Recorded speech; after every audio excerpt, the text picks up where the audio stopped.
Of you. जी, मेरा नाम दीपू शर्मा, जैसा कि आप सभी जानते हैं।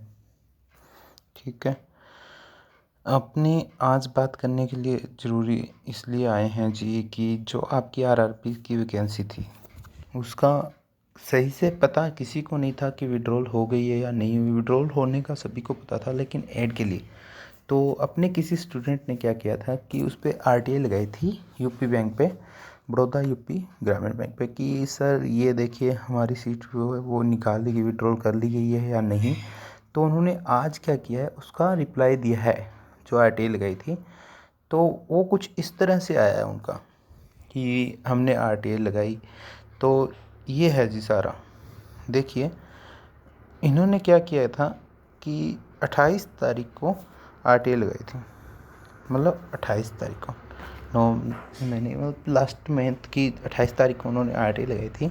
और जो बड़ौदा यूपी बैंक है उसने 8/10 को 2021 मतलब आज क्या किया है, उसका आंसर दिया है आरटीआई का कि सर ये हमारा प्रोसेस है, ये हमने किया है। तो इन्होंने क्या किया था कि जो भी इंफॉर्मेशन पूछी थी राइट अंडर, इन्होंने ये पूछा था कि सर क्या हमारी वैकेंसी ऐड होगी या नहीं होगी। तो उन्होंने ये कहा है कि हमें केवल इतना पता है, क्या पता है, कि हमने और बैंक हैज़ विड्रॉ, मतलब हमारे बैंक ने क्या किया है, वैकेंसी को विड्रॉल कर लिया है। इससे ज़्यादा हमें कुछ नहीं पता है। और जो हमने दिया था, मतलब कि अब की बार 10th में आरआरबी में जो भी हमने वैकेंसी दी थी उसको विड्रॉल कर लिया है। उससे आगे हमें कुछ नहीं पता कि वो ऐड होगी या नहीं होगी।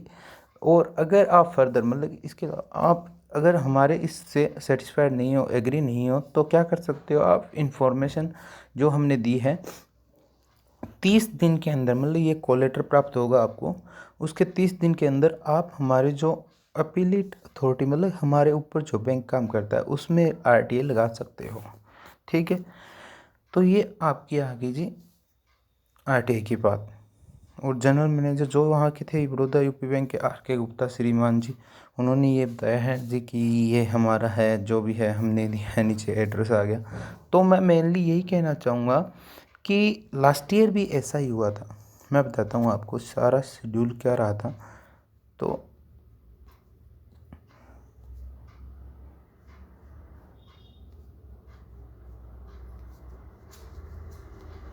लास्ट ईयर की क्या रहा था, लास्ट ईयर वैकेंसी जो विड्रॉल हुई थी उसका प्री पे पता चला था, प्री के रिजल्ट के बाद, कि सर विड्रॉल हो गई है। क्यों? क्योंकि कट ऑफ हाई गई थी, 66 गई थी।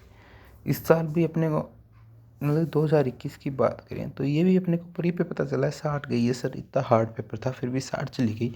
तो अपने ऊपर के पेपर पे ध्यान पड़ा, सेम वही प्रोसेस, वरना कहीं कोई नोटिफिकेशन नहीं आता कि आपकी सीट विड्रॉल कर ली, आपकी सीट ऐड कर ली, ऐसा कोई नोटिफिकेशन नहीं है ऑफिशियल, कभी कुछ नहीं आया।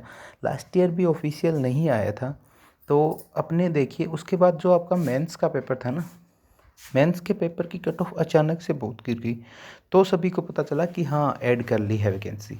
तो यही रहेगा मेनली, अगर परी में उन्होंने विड्रॉल कर ली तो अपने को मेंस में नहीं पता चलेगा कभी भी कि सर ऐड हुई है या नहीं हुई। वो तो अपने के रिजल्ट के बाद ही पता चलेगा कि वैकेंसी ऐड हो गई या नहीं हुई। ऑफिशियल कभी कोई नोटिफिकेशन नहीं आया, ना कभी आएगा। आपको आरटीआई का जवाब ज़रूर मिलेगा। आप आरटीआई लगाइए, सर ऐड हुई है या नहीं हुई। तो उन्होंने जो यूपी बड़ौदा, आप डायरेक्ट लगाइए आईपीएस को, और regarding to CRPF RRB 10th करके लगाइए कि vacancy regarding to vacancy withdrawal will be added, मतलब जो भी होगा कि ऐड होगी या नहीं, उसके ऊपर आरटीआई लगाइए।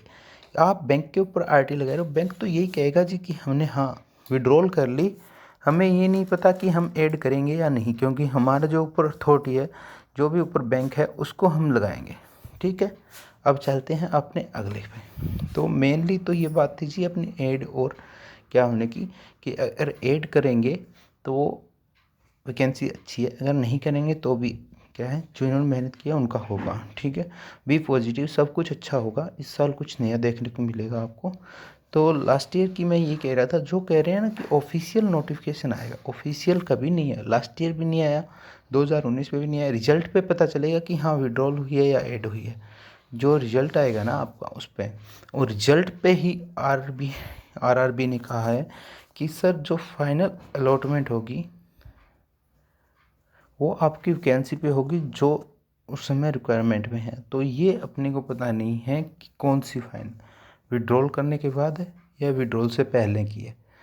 तो ये एक बड़ा समस्या है कि सर कौन सी वैकेंसी है जिस पे अब भी होगा।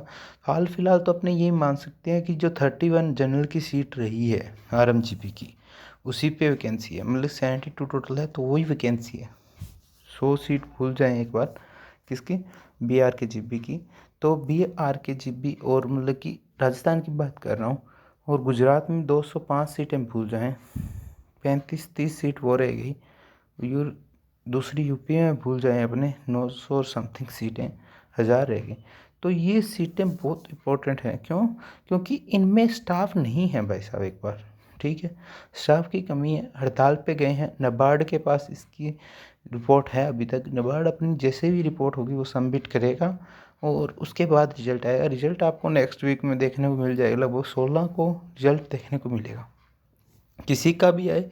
क्योंकि 16 तारीख को रिजल्ट आपको इसलिए देखने को मिलेगा क्योंकि लास्ट 3 या 5 ईयर से, मतलब 3-4-5 ईयर से जैसे मैं दे रहा हूँ लास्ट 3 ईयर से एग्ज़ाम, तो मैंने ये देखा है कि RRB क्लर्क मेंस से पहले एक रिजल्ट आता है। हर साल SBI का आता है, लास्ट 2 साल से।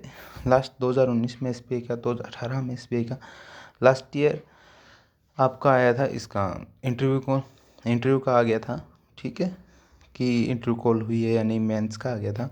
और यही कह रहा हूँ कि आप सभी इस चीज़ पे ध्यान दें, IPS क्लर्क पे ध्यान दें, RRB पे। उसकी मैं एक अलग से वीडियो बनाऊँगा आपके लिए कि आपको क्या क्या पढ़ना चाहिए, क्या क्या नहीं। लास्ट आपके पास 7 डेज रहे हैं, क्योंकि 15 के बाद तो हर कोई निकलेगा कि सर मेरा यूपी से, मेरा गुजरात से, तो 15 के बाद तो सभी निकलेंगे।